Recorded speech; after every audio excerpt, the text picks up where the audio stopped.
Regra 13. Só pode significar sozinho e pode significar somente. Quando ele significa sozinho, ele varia. Quando ele significa somente, ele fica invariável. Cara, vocês só reclamam da vida. É o mesmo que dizer vocês somente reclamam da vida. Ora, quando eu falo vocês somente reclamam da vida, o só é invariável. Já elas viveram sós por muitos anos, elas viveram isso, sozinhas por muitos anos, por isso o só vai variar. Só elas saíram. Isto quer dizer o quê? Somente elas saíram. Olha como esse só fica invariável porque significa somente. Porém, se eu coloco uma vírgula, eu mudo o sentido. Eu estou dizendo sós elas saíram. Isso quer dizer que elas saíram sós. Elas saíram sozinhas. Daí o porquê esse só variar.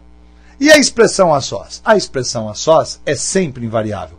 Eu ando a sós. Nós andamos a sós. Bacana. 14. É uma regra muito estranha, é uma regra bastante erudita.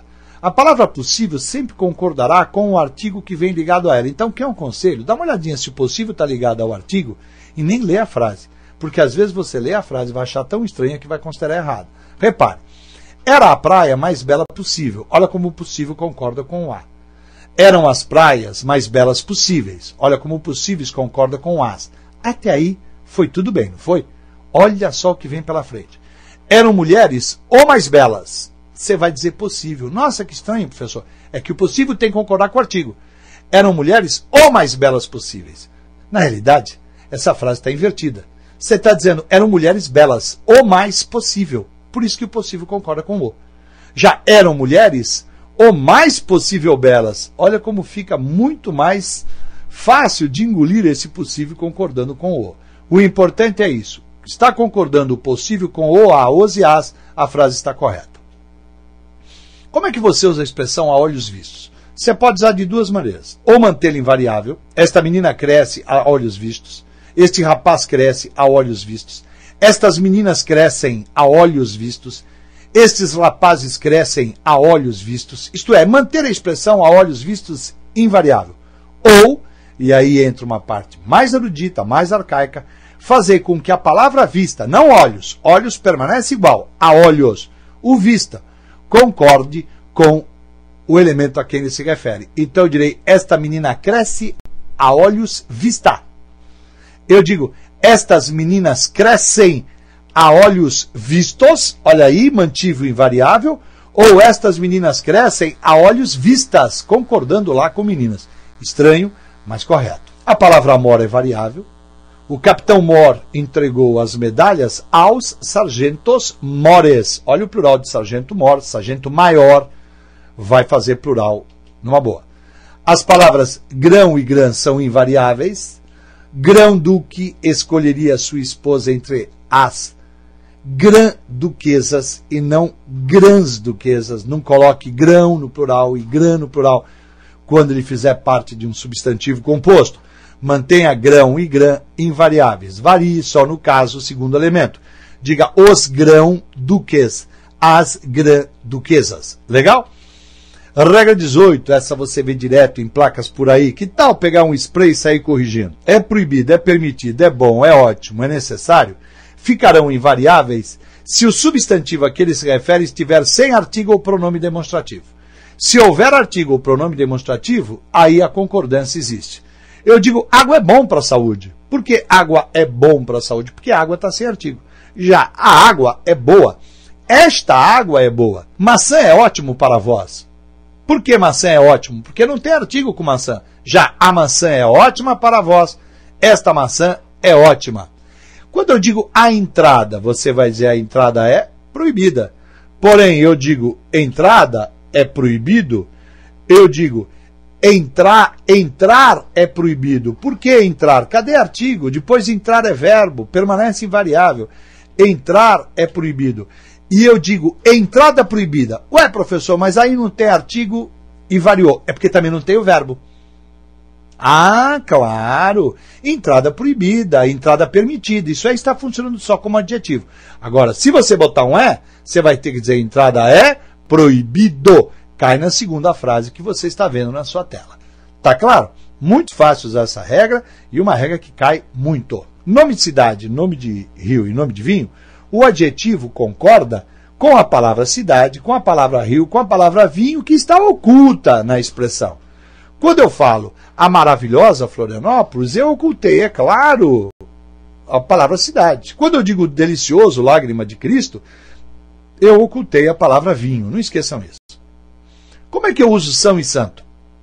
O santo eu uso quando o nome do santo começar por vogal. Era devoto de Santo Antônio, Santo Anastácio. Já eu vou usar o são quando o nome do santo começa por consoante. São João, São Jerônimo. Cuidado, 3 exceções. Tirso pode ser são ou santo. Jó pode ser são ou santo.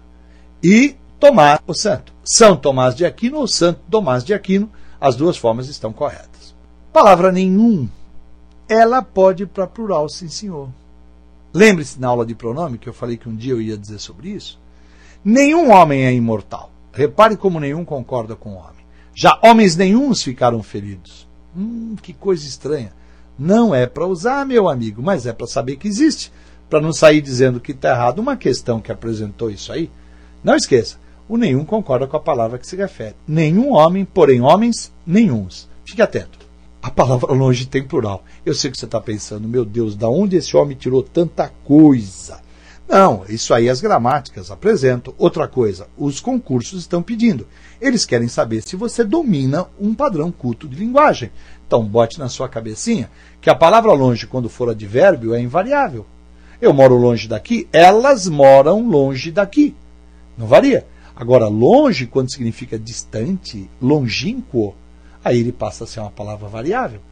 Elas sempre viveram em longes terras. É o mesmo que dizer que elas sempre viveram em terras longínquas, distantes. Olha o longes no plural.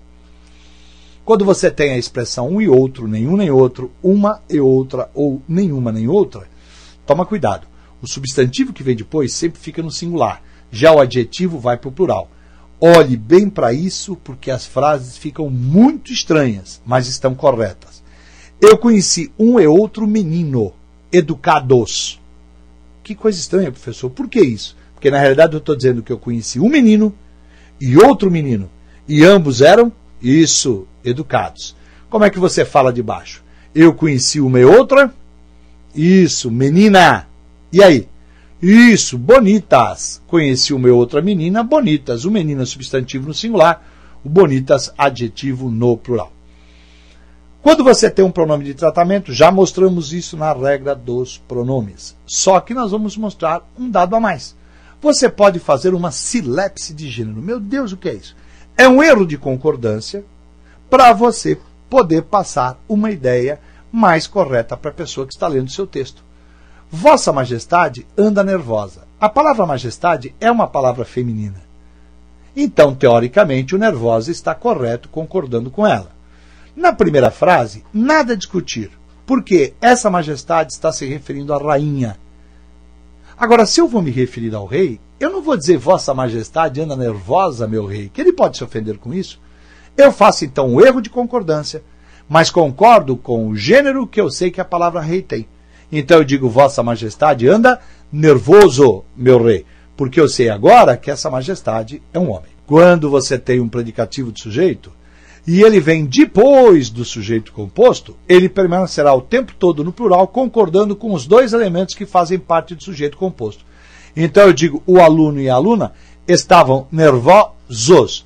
Concordei com os dois, daí o plural, nervosos, e joguei no masculino, porque tem um aluno aí no meio.